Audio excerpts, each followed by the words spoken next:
Morning, everyone. This morning I'm going to talk to you about phonological awareness. And in the effort to keep these videos short, because I know we all are tight on time, I'm first going to just talk to you briefly about phonological awareness, and I'll post a separate video actually working with phonological awareness using a storybook. So the term phonological awareness is a very long term when written out. It is a difficult word to say. When I was a graduate student, it took me many tries to kind of get there and be able to roll it off my tongue as I do today.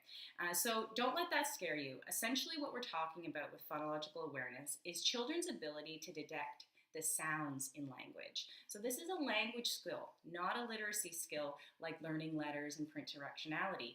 This simply has to do with the sound of language, the sound of words. I will post the continuum of phonological awareness skills again in a post and in the comments so you can review it. But to begin, we talk about identifying when words share a rhyming pattern. So this is the most basic skill, not producing it. Bring that back to just identifying when words rhyme.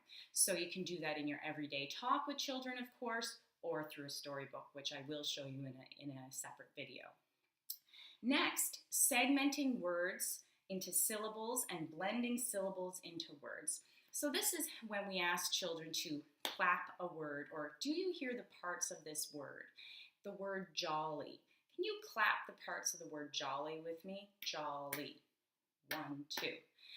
And that's really, if you can start playing with that again, either through storybook reading or just in your everyday talk with children, just clapping out the sounds of language, this will really help.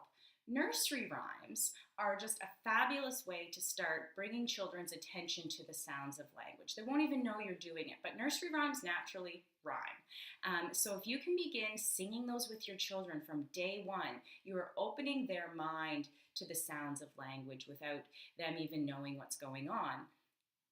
Kind of years go on, time goes on, and you start introducing rhyming more explicitly in books, their mind is already used to doing this without them even knowing. The third in our continuum is to identify when two words share the first sound. So that's we're talking about two words, Bobby Button, Bobby Button. Again, a strategy I like to use with children is to see how many words can we do. Bobby, button, Bobby, bobsled. We just go through and make all these B words. Sometimes the words don't even make sense. That doesn't matter. We just want the words to all start with the B. Similarly with rhyming words, the words don't have to make sense. I love doing with children, jolly, ollie, folly, molly, rolly, tolly, collie. Not all those words are words, but they definitely rhyme. The next in our continuum is to produce words that share a rhyming pattern. So again, you can see we are definitely getting more complex. We're not asking children just to identify, do jolly and ollie rhyme? We're asking them, can you think of a word that rhymes with jolly? Jolly, jolly. What rhymes with jolly? What ends in the sound ollie? So we're actually asking them to produce. This is a much more complex skill than at the very beginning of recognizing that there is rhyme. And finally, in our continuum is to produce a word that starts with a specific sound. So you may give a child the sound B and ask them to produce a word. So again, identifying is a more basic skill. We're getting up to producing a word or a rhyme. This is a much more complex skill for your child. So I hope, again, the thing around basic to complex is starting to make sense. I've had a lot of messages about it and saying this, makes perfect sense and hadn't really thought about it in that way. And I hope this helps you think about phonological awareness. Just really break that down. We're talking about rhyming, we're talking about first sounds, and we're talking about segmenting.